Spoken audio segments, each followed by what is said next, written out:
ٹھیک. تو اب شیخ وقاص اکرم نے اس کی تردید کر دی کہ ہم مذاکرات کی طرف نہیں جاتے. کل اگر یہ مذاکرات ہو جاتے ہیں تو شیخ وقاص اکرم کہے کہ وہ میری ذاتی رائے تھی.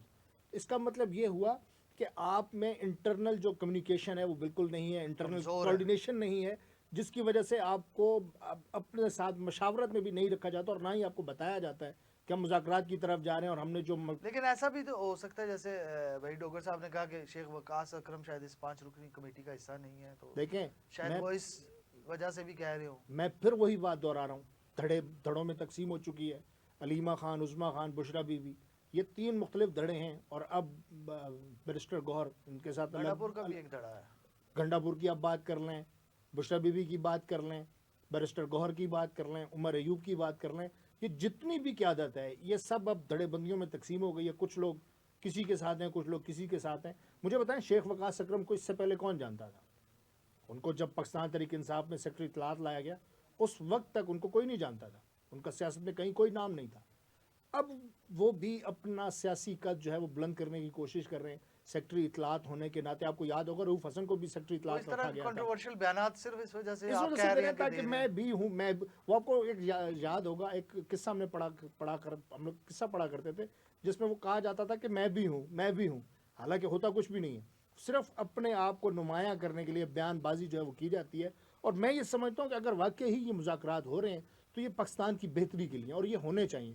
اسی سے ہی پاکستان کے سیاسی مسائل کا حل ممکن ہوگا, انہی سے ہی پاکستان کے جو معاشرتی مسائل ہیں ان کا حل ممکن ہوگا, انہی سے ہی پاکستان کے جو دیگر ممالک کے ساتھ روابط ہیں وہ بحال ہونے کے چانسز بڑھ جائیں گے. پاکستان کے روابط جب بحال ہو جائیں گے انٹرنیشنل سطح پر تو پاکستان ترقی بھی کرے گا اور پاکستان جو ایک معاشی طور پر مضبوط معیشت بن کر ابھرے گا. تو میں یہ سمجھتا ہوں کہ اگر وہ کسی بھی وجہ سے بیک فٹ پر جانا چاہ رہے ہیں پی ٹی آئی تو ان کو یہ نہیں کرنا چاہیے اور ان کو ہر صورت مذاکرات کی ٹیبل پر آنا چاہیے. جب تک آپ ٹیبل ٹاک پہ نہیں آئیں گے, آپ کے مسائل کا علم نہیں ہوگا, تو آپ کیسے ایک مسئلے کا حل نکال پائیں گے. تو یہاں پہ سوچنا پڑے گا ہم سب کو, ہماری پوری پاکستانی قیادت کو, ہمارے پوری پاکستانی عوام کو, کہ وہ کون سے عوامل ہیں جس کی وجہ سے پاکستان تحریک انصاف کے جو حاضر وقت کے جو لیڈران ہیں, جو قائدین ہیں, وہ مذاکرات کا کہہ کر پیچھے ہٹنے کی کوشش کر رہے ہیں. اور اگر مذاکرات ہونے جا رہے ہیں تو اس سے پاکستان کے معاشی مسائل پر کس طرح اثر پڑے گا. آپ کا پوائنٹ آف ویو آ گیا. ہمارے اسٹوڈیو میں جوائن کیا ہمارے سینئر پارلیمانی رپورٹر ہیں جناب شہزاد مرزا صاحب. شہزاد صاحب, سب تو پہلے تو آپ کو ہم خوش آمدید کہتے ہیں. تو آپ ہمیں یہ بتائیں کہ جو وفاقی حکومت کے جو کولیشن پارٹنرز ہیں, پاکستان پیپلز پارٹی اور دیگر جماعتیں ہیں, کیا وہ بھی اس مذاکراتی عمل میں شامل ہوں گی یا ان کو بھی کوئی اعتماد میں لیا گیا ہے؟ پاکستان پیپلز پارٹی پہلے ہی بہت نالاں دکھائی دیتی ہے حکومت کے کچھ فیصلوں سے, کچھ معیشت کے حوالے سے فیصلوں سے بھی نالاں دکھائی دیتے ہیں, کچھ عوامی مسائل بھی اس قدر زیادہ ہو چکے ہیں, کچھ وہ پیپلز پارٹی کے تحفظات ہیں کہ ہمارے گورنرز کو اس طرح سے اختیارات اور چیزیں معاملات ہمارے ساتھ نہیں سیٹل ڈاؤن جس طرح بات ہوئی تھی, وہ پہلے ہی ناراض ہیں. تو کیا ان کو بھی اعتماد میں لیا گیا یا خود سے ہی یہ عمل شروع کیا جا رہا ہے؟ جی بہت شکریہ کاشف صاحب.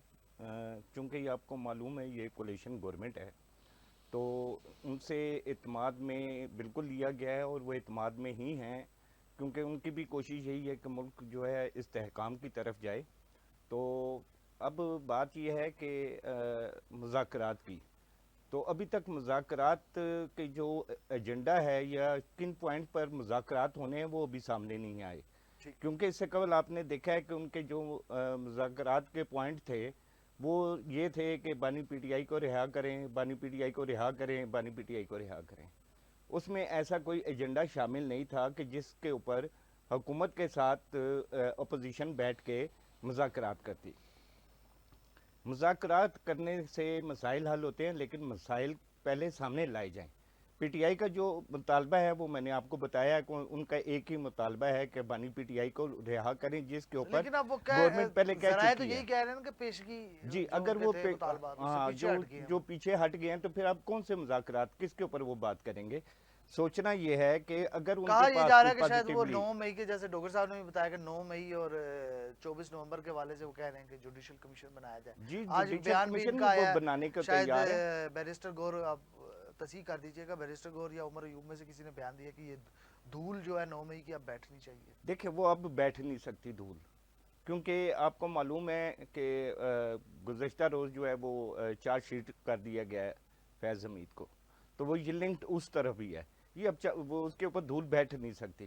تو رہ گئے مذاکرات گورنمنٹ کرے گی، ضرور کرے گی. وہ اس بات پہ مذاکرات کرے گی کہ اپوزیشن اپنا کردار ادا کرے، گورنمنٹ اپنا کردار ادا کرے، لیکن ایوان کے اندر، اور اسی ایوان کے اندر رکھنے کے ہی لیے اسپیکر قومی اسمبلی کے چیمبر میں یہ مذاکرات ہوں گے. اگر یہ مذاکرات سیاسی طور پر ہونے ہوتے تو یہ کسی اور جگہ پر طے کیے جاتے.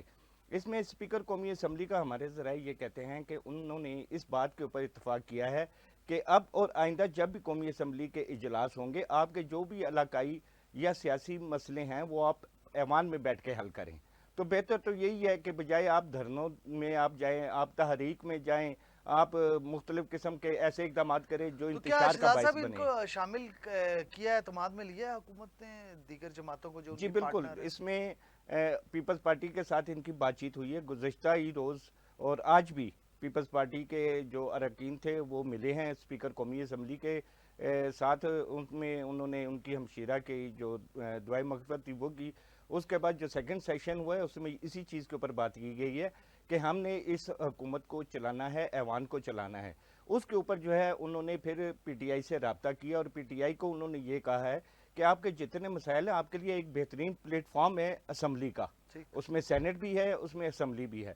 آپ نے جو اگر عوامی مسائل کے اوپر بات کرنی ہے، لائک مہنگائی ہے، بے روزگاری ہے، یا کوئی اور مسائل ہیں، حکومت نے اس چیز سے قطعاً انکار کر دیا کہ جو آپ کے پہلے 4 ڈیمانڈز تھیں، جس میں ان کے بانی پی ٹی آئی کے اوپر مقدمات تھے، جس میں بانی پی ٹی آئی کی رہائی تھی اور دیگر معاملات تھے، ان سے انہوں نے ان کو شرائط سے نکال دیا. جیسے آپ نے ابھی کہا کہ وہ ان سے دستبردار ہو گئے ہیں. تو اب اگر وہاں سے دستبردار ہو گئے تو پھر پی ٹی آئی کے پاس پیچھے کیا رہ جاتا ہے؟ بردار ہونا اس لیے بھی پڑے گا کیونکہ بانی پی ٹی آئی ہمیشہ یہ کہتے رہے کہ میں سیاسی لوگوں کے ساتھ مذاکرات کے لیے نہیں بیٹھوں گا. ان کی جانب سے ہمیشہ یہ کہا جاتا ہے کہ میں اسٹیبلشمنٹ کے ساتھ مذاکرات کے لیے تیار ہوں. اب دیکھنا یہ ہے کہ یہ جو پی ٹی آئی قائدین اگر مذاکرات کی جانب جا رہے ہیں تو کیا بانی پی ٹی آئی کو پس پشت ڈال کر جا رہے ہیں؟ کیونکہ وہ کبھی ہمیشہ یہ کہتے رہے کہ میں چوروں کے ساتھ نہیں بیٹھوں گا، میں لٹیروں کے ساتھ نہیں بیٹھوں گا، میں ٹکوں کے ساتھ نہیں بیٹھوں گا. تو کیا اب بانی پی ٹی آئی اپنے اس بیان سے مکر گئے؟ یہ ان نہیں، کا بانی وتیرہ پی رہا ٹی ہے. آئی تو شہزاد صاحب نہیں بیٹھ رہے نا، بیٹھ تو آپ سر کے مجھے دیکھیں، ان ایک کی سیاسی لیڈر ہے، ایک سیاسی تشکیل کردہ بانی ہے. کمیٹی، ڈاکٹر صاحب تشکیل کردہ کمیٹی بیٹھے گی نا مذاکرات میں، بانی پی ٹی آئی، لیکن بانی پی ٹی آئی کی گو ہیڈ تو ہوگی اس میں. ڈیفینیٹلی ساری ان کی مشاورت کے بغیر مذاکرات کیسے ممکن ہے؟ ان کی مشاورت اس میں شامل ہوگی. اور اب جو میری معلومات ہیں اس کے مطابق بانی پی ٹی آئی بھی اس تمام تر معاملات کے باوجود ایگری ہیں کہ پارلیمنٹ کا فورم جو ہے وہ مذاکرات کے لیے استعمال کیا جائے.